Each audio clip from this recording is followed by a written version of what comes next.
Hey guys, today we're going to review how to multiply exponents and what we do with our exponents when we multiply. I know that we reviewed this a lot. Stick it all the way through the end of the video. There's a few problems that are a little bit different that we haven't done before that are really going to help us when we come up front today. So let's start off. 5 to the 6 times 5 to the third. When I'm multiplying, I know that I can add my exponents because the bases are the same. So my base is 5. I'm multiplying 5 to the 6 times 5 to the third, so I can add 6 plus 3, and 6 plus 3 equals 9. I get an answer of 5 to the 9th. That's pretty easy review. Let's do another problem. What if I have 7 to the negative 6th times 7 to the second power?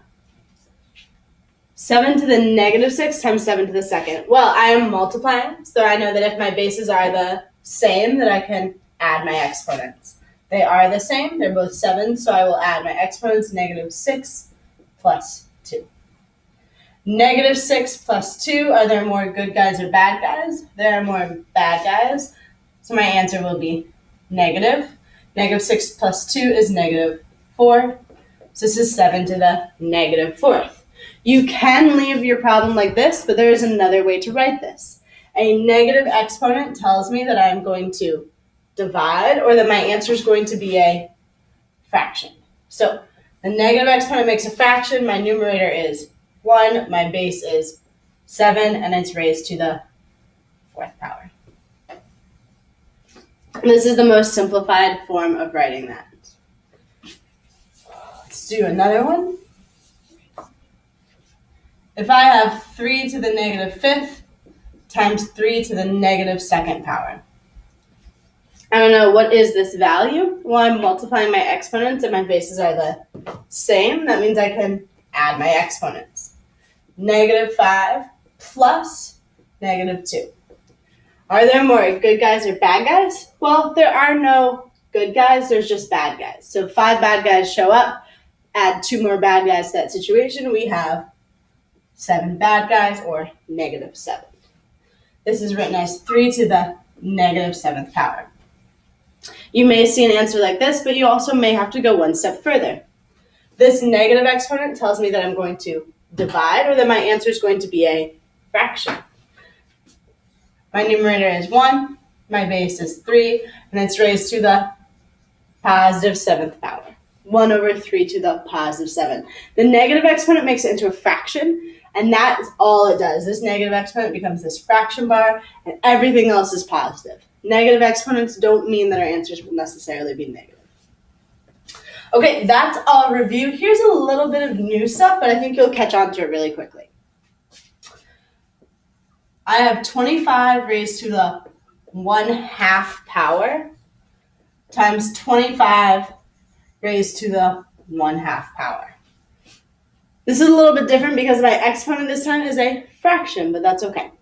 So I have 25 to the 1/2 power times 25 to the 1/2 power. I'm multiplying so that I know that my bases are the same, that I can add my exponents.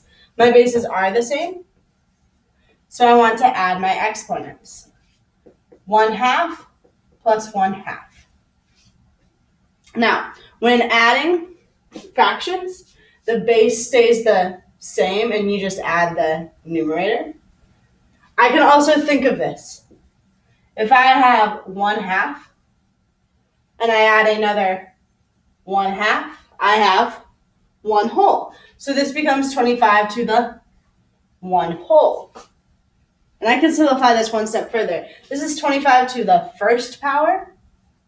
So that means I'm going to multiply 25 by itself 1 time. Well, because my exponent is just 1, my answer is just 25. Let's try another one like that. This time I'm going to have more bases, which is fine. I'm going to do 4 to the 1/3 power times 4 to the 1/3 power times 4 to the 1/3 power. I am multiplying my exponents, and I can add my exponents when the bases are the same. These all have a base of 4, so my base will stay 4. And now I'm going to add 1/3 plus 1/3 plus 1/3. Again, when I am adding fractions, if my denominator is the same, I just keep my denominator and add my numerator. 1 plus 1 is 2, plus 1 is 3. I can also think about this problem or draw a picture for it. I'm going to cut it into thirds. And make sure you can see that. Cut it into thirds. This is 1/3 plus 1/3 plus 1/3 is going to equal 1 whole. So this becomes 4 to the first power. Now, anything raised to the first power, if this was 4 to the second power, it would mean that I was multiplying 4 by itself twice. But this is just 4 to the first power, which means I'm going to multiply 4 by itself one time, or I'm just going to have 1 4. So this answer becomes 4. You have the rest of your packet to do, and these skills you'll bring up with you today, and it'll really help you with the lesson. There's 2 sides to your packet, front and back. Bring it up when you finish. Good luck.